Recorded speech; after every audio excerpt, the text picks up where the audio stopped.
All right, so we finished with the height field section. So now let's build the final shader in Substance Painter. Okay. So I'm going to start off with just building up the basic setup. So I'm going to create like a document resolution at 2048 and I'll select the tile basic, which is just my basic grid, and just do OK. Like that's pretty much it. Okay, now I want to import in a few of the textures that I have made. So we have all of these guys. So what I'm going to do is I'm going to import the masks and the height, and I have like the random mask and the tile mask. Okay, so those four I want to import. So let's just drag and drop them in here and set them to texture.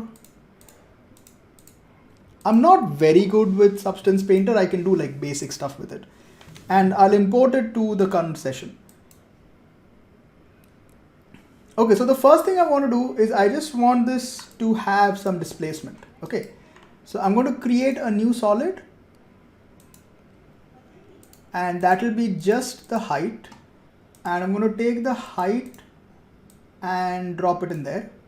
Okay, so we'll get this, and then I'm going to come into the shader settings and come down and change this to displacement and just increase the value, and then increase like the subdivision. Okay, hold on.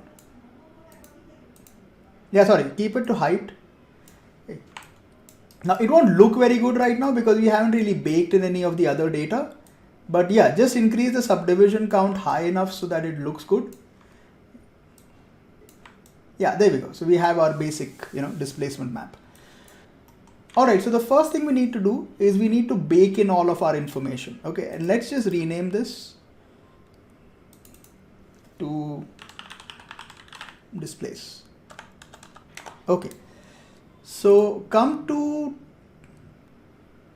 the texture settings tab and come down to mesh maps and click bake mesh maps. And we're going to pick up the high res that we want. I'm going to jump the output, like the maps it's going to bake, we'll keep it to 4K. And max front distance, I'm just going to increase that a bit. And we want everything except ID because we don't really have any ID. So that is fine. Okay, and just do bake selected textures. It'll take a few minutes to do this. Well, not a few minutes, but there you go. Like it's pretty fast actually.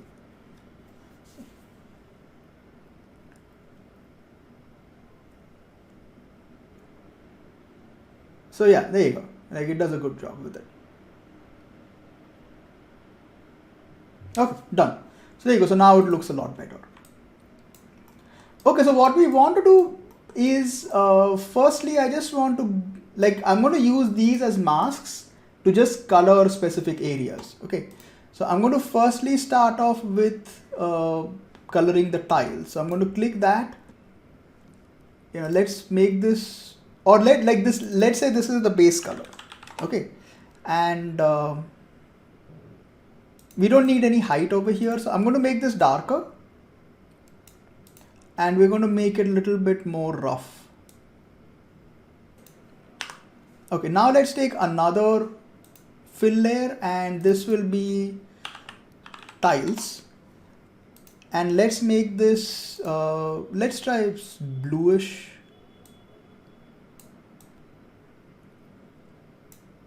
Yeah, I think this is okay. Hold on. Yeah, I think this is okay. And right click here and say add bitmap mask. Okay, and we can try to look for it. So I think if you type in tile, there you go. So we have tile mask and there you go. See, so now we have, this thing masked out.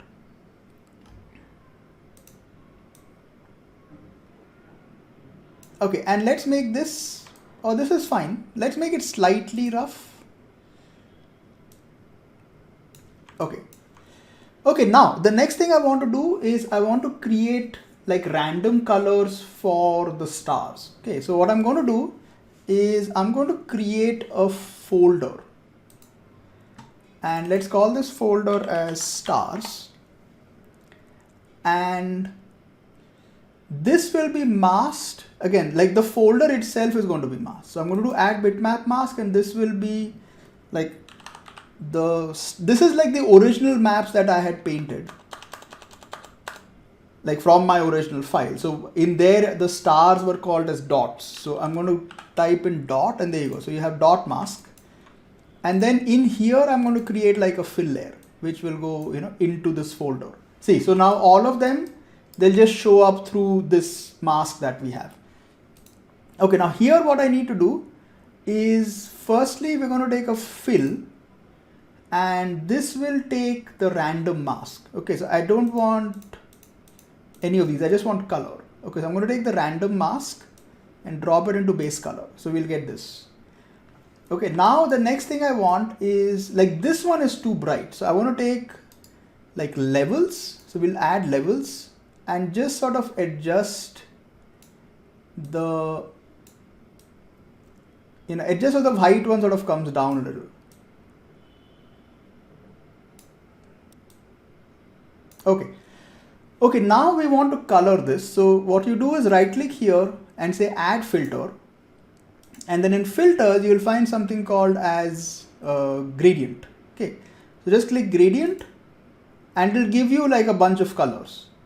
And we'll take about, let's try 5 colors and set the color positions. See, so you can sort of, there you go. And just change these colors. So we can make this, let's say red, and let's make this like pink. I think this is good. So I think 3 should be okay. Yeah, 4 should be okay.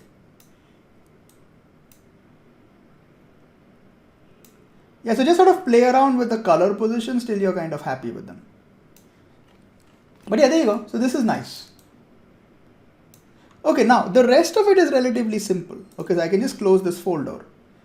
And let's say I want a little bit of randomization on everything. So I'll add another layer, like above the stars. Again, add a bitmap mask, and we'll take random. Yeah, and I can set this to, like the original layer, I can set it to multiply. Yeah, see, so you can get like, you can try different things. We can even try like, let's try divide. So, like that'll work.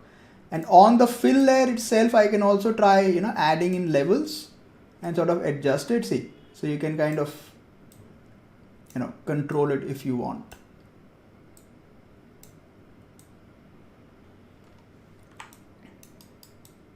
Okay, so this is good. Now, as a final thing, what we want to do is maybe just add a little bit of dirt to this, so that will look nice. So we'll add another layer. Okay, and so let's call this random shading. Okay, and we'll call this as dirt 1. Okay, because we might need a couple of layers of dirt. So let's increase the roughness for the dirt, and I'll make this like slightly dusty or something color wise. Okay, and then all we can do is we can add another mask here. So add a white mask or a black mask, like it's fine. And then right click there, you can say add generator. And you have a bunch of options here. So what you can do is you can actually come to something like, you can come to the smart masks. Okay, and you can try drag dropping something and see what works. So I can just take this, like let's try like dust soft, or like let's take this one and we can drop it in there on dirt. And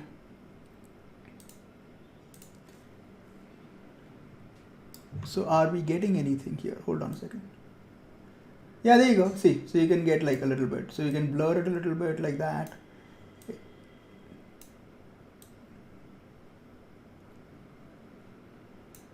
You can also invert it, see.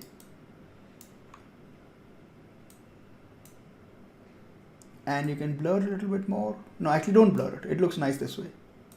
So if you wanted to create like really dusty or something, we can do that. Yeah, and we can try to like lower the opacity of this. So this looks interesting. Yeah, why not? Or you could try like, you know, anything else. This is up to you. Like we can take a dirt here and try and drop that. You know, like we can, let's hide this one.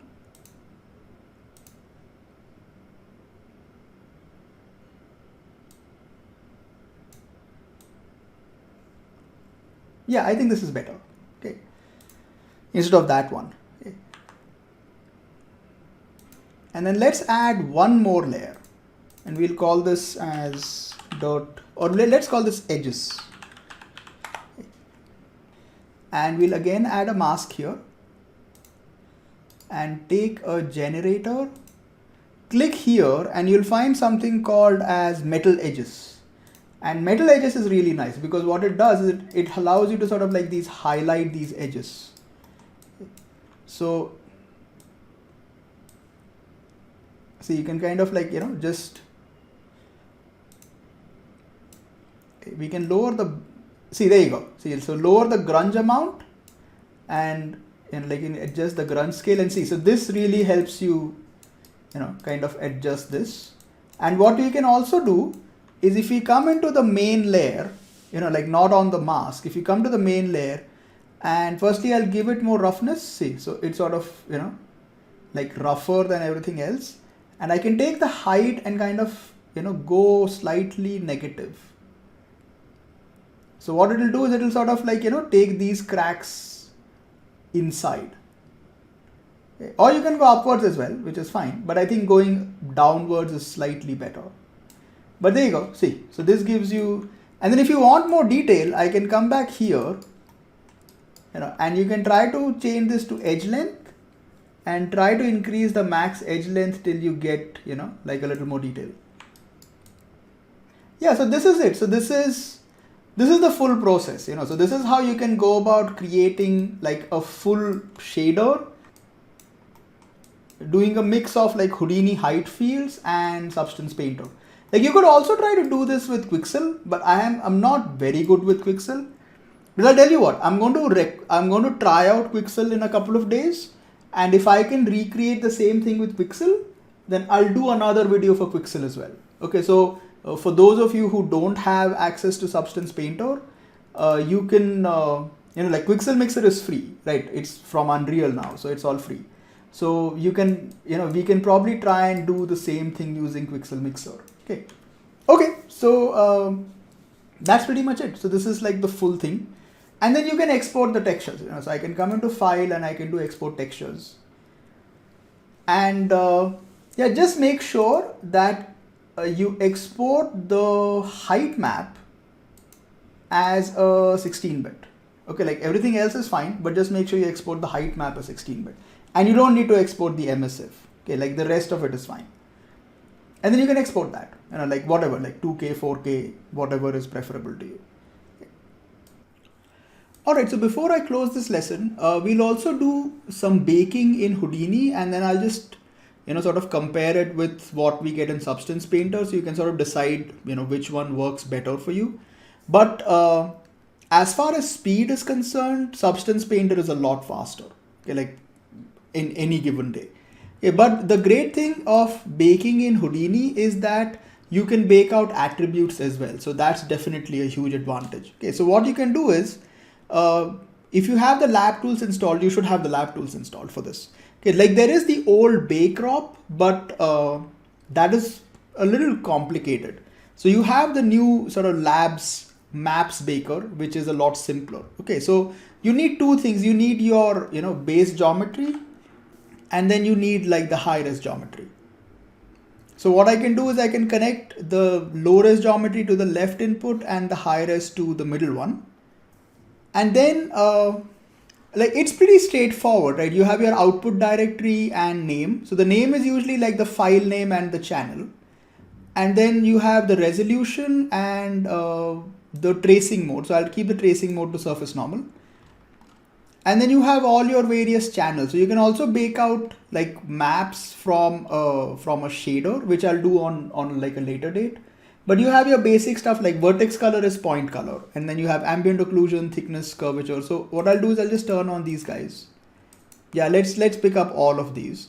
And then the nice thing is you can also bake out attributes. Okay, so like I have these attributes that we had baked out using the height field output, but let's say if we want to bake out maybe like the tile and let's say dots. Okay, so I can just type in tile and then I want dots. Yeah, okay, so once you've done that much, the rest is pretty simple. Like we can just hit render. But what I'll do is I'm going to turn on the timer just to sort of check, which one goes faster. Now, the advantage of the maps baker in Houdini is that, you can bake attributes, which you cannot do with your standard, which something like Substance Painter, because Substance Painter doesn't recognize attributes. Okay, so that is definitely a huge advantage. Okay, but yeah, let's just hit render and see what we get. And we'll also press play here. Okay, so just to check, like, how much time it takes to actually bake things out. So what I'll do is I'll just pause the video and we'll come back once the baking is done. So it's still going. It's about 30 seconds now. Well, it took some time to sort of like, prepare the geometry, and then it started to. Okay, so that's about 1.5 minutes. Okay, and these are the maps that we have baked. Okay, so the baking is pretty good. Like there's no issue there. Yeah, like this is perfectly fine. And as I said, like the advantage is you baked out, the attributes as well. So this is our dots, and then this is our tile. Okay, so that is definitely a huge advantage. But of course, like it took like 1.5 minutes for like 1K resolution. So we're not even at like 4K. Okay. And if we try to do the same thing within Substance Painter, so what I can do is I can just come in here and I can say bake mesh maps, and I'll set this to 4K, just to sort of compare it. And this is all the same stuff. Okay, except as I said, like we don't have attributes. So you can just click here and we can pick up tile. This is the one that we want to bake. And yeah, let me hit play here and we'll say bake.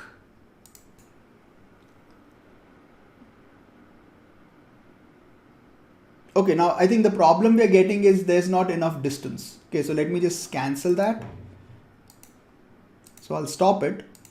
And what you want to do is you want to take the max frontal distance a little higher. So we'll get it around 0.25 or something. And then let's hit bake again.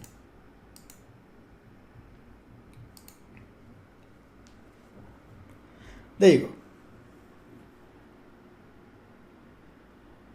So this is a lot faster. Like from any standpoint, this is a lot faster. Yeah, so that was like roughly about 20 seconds as compared to like 1.5 minutes. Okay, so yeah, that's a huge difference. And this is at 4K. Okay, so if you're the point being, if you're serious, like if you do a lot of game stuff and you need to bake on a regular basis, unless until attributes is a very specific thing that you want to bake, which then you can just bake the attributes. But your general, like your ambient occlusion and curvature and thickness and all of that stuff, the suggestion would be to bake it in either, like, you have options, right? So if you have the substance tools, then you do it in Painter or Designer, that also does baking, or you can do something standalone, like you have Marmoset tool bag, so you can use that. I'm assuming eventually like Quixel Mixer will have baking inbuilt as well. It doesn't have that as yet, which is why like I'm not using it so often, because I'm like, okay, I don't want to bake in one place and then take it to another one. Like I don't want to do that. But in general, you have options. So you don't, as I said, like only for very specific things you can bake it. You can just bake those specific things in Houdini. Like you can just bake the attributes. So that's a good thing. Okay, like rest of it, you can just bake it in Substance Painter. So like, let's try something. Like let's turn off all of these and let's just keep the attributes. Okay, so like let's say if I just want the attributes, so let's see how long that takes. So I'll clear this out, and I have like these 3 attributes that I want to pick. So I'll just hit render. Yeah, okay, so that was fast. Okay, let's do one thing. Let's delete these. Maybe it found them, so it didn't do anything. Okay, let's just try this again. So I'll hit play here, or hold on. Let's jump this up to 4K. Okay. So I'll hit play here and hit render. So we'll see how long it takes just to do attributes. Yeah, so about 30 seconds. But it's okay, like, because we can then bake out the attributes at 4K. You know, like, let me just see this at actual size. There you go. Okay, so you can bake out the attributes at 4K if you want to. And it brings it, because it's a single channel, I guess it brings it in as like just the red channel. And you can desaturate it later. Okay, but there you go, you know, so that makes life a little easier. So yeah, so the complex stuff, or not the complex stuff, but the general stuff you can bake in, you know, something like Substance Painter or whatever. And then just for the attributes and stuff, you can bake it in using the Labs Maps Baker.